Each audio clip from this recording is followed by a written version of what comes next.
બિહારની ચૂંટણીના પરિણામે સમજાવી દીધું કે જનતા ગમે તેટલી સત્તા પલટની વાત કરે, સત્તા ભોગવી રહેલી પાર્ટીનો વિરોધ કરે, પણ જ્યારે જનતાએ નક્કી કરવાનું થાય છે કે આપણે વિકાસના નામે ખોખલો વિકાસ કરતી કા પછી નામનો વિકાસ કરતી પાર્ટીને ચૂંટવી છે કે મોટા મોટા વાયદાઓ કરતી પાર્ટીને સત્તામાં બેસાડવી છે કે પછી મૃતપાય અવસ્થામાં કામ કરતી પાર્ટી જોઈએ છે, ત્યારે જનતા શું કરે છે તો કે લાલચમાં આવી જાય છે ને પોતાનો હક છે વેચી કાઢે છે અને પછી 5 વર્ષ સુધી અફસોસ અને ફરિયાદો થતી રહે છે।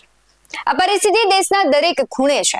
દારૂની બોટલ અને પૈસાની લાલચે જનતા પોતાના જ પગમાં કુહાડો મારે છે અને પછી તેના માટે માત્ર અફસોસ જ હોય છે, કારણ કે અત્યારે જે જનપ્રતિનિધિઓ છે તેને જનતાનો ફોન ઉપાડવાનો સમય નથી, તેના પ્રશ્નો સાંભળવાનો સમય નથી, એટલે કે જનપ્રતિનિધિ ધારાસભ્યમાંથી જો મંત્રી બની જાય છે તો એ કાચિંડાની જેમ બદલાઈ જાય છે અને આ કાચિંડાની જેમ બદલાયેલા મંત્રીઓ જ્યારે સામાન્ય જનતાનો ફોન નથી ઉપાડતા ત્યારે જનતા છે તેમાં ક્યાંક આક્રોશ જોવા મળે છે।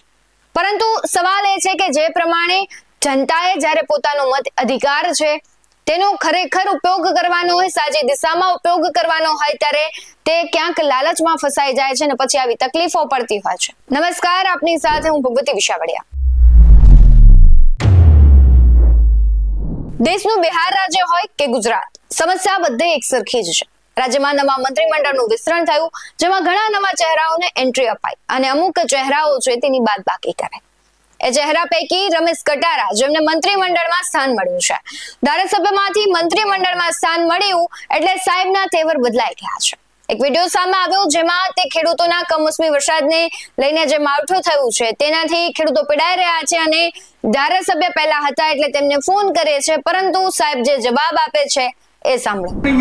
માવઠું પડી ગયું, ફોન આવે, ભાઈ અમારું આટલું નુકસાન થયું, ડાંગર આટલું, આ મકાઈ નુકસાન થયું, કેરો વળતર આવે, ભારતે લાગે ને સર્વે થાય અને એનો રિપોર્ટ આવે, સરકાર સુધી પહોંચે, કેબિનેટમાં મુકાય, પછી એનું બજેટ મંજૂર થાય। બધા જિલ્લાના રિપોર્ટ મંગાડી અને દરેક ખેડૂતના ખેતરમાં કેટલું નુકસાન થયું, અગાઉનું નુકસાન નથી થયું નહીં, 2 દિવસમાં જેટલો વરસાદ પડ્યો ને એ જ નુકસાન થયું એનો જ રિપોર્ટ મંગાડ્યો।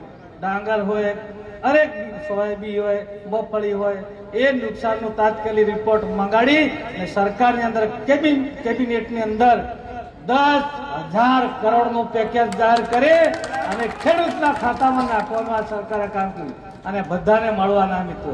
એટલા માટે તમને કહેવા આવ્યા છે કે મિત્રો આપણી સરકાર, આપણી મા બાપ છે, મોદી સાહેબ બધા ડોહા ડોહીને પાળી રહ્યા છે, ખેડૂતોને પાળી રહ્યા છે, સીધા ખાતામાં પૈસા નાખવાના, હજુ સુધા વધારો કરવાનો છે, પણ યા પેલા વાયદે લાગતા નહીં એટલે મિત્રો એ તમારે ખોટા માર્ગે દોરાવે, પણ આ તો બધાને કઈક ભાલ ભૂલ થાય તે જયરામજી। રાજ્યના અન્નદાતાની સ્થિતિમાં કશો બદલાવ આવે કે ન આવે, જે તે ધારાસભ્યના વિસ્તારમાં વિકાસ થાય કે ન થાય, પણ ધારાસભ્યમાંથી મંત્રી બનો એટલે તેવર તો બદલાઈ જાય છે।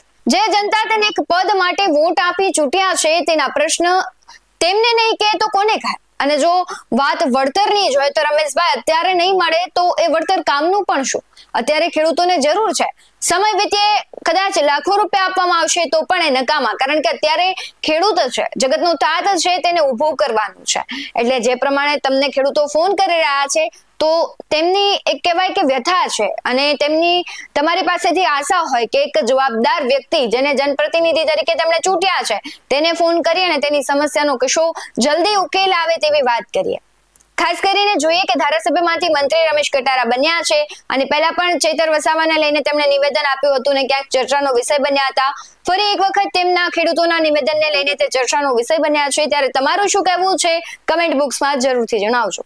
બાકી આવા જ વધુ અહેવાલો સાથે ફરી મળતા રહીશું। તમે અમારી YouTube ચેનલને સબસ્ક્રાઇબ કરવાનું, અમને Facebook અને Instagram પર ફોલો કરવાનું ભૂલશો નહીં। બાકી અમને અપડેટ્સ મેળવવા માટે આપ જોતા રહો BS9 ન્યૂઝ। નમસ્કાર।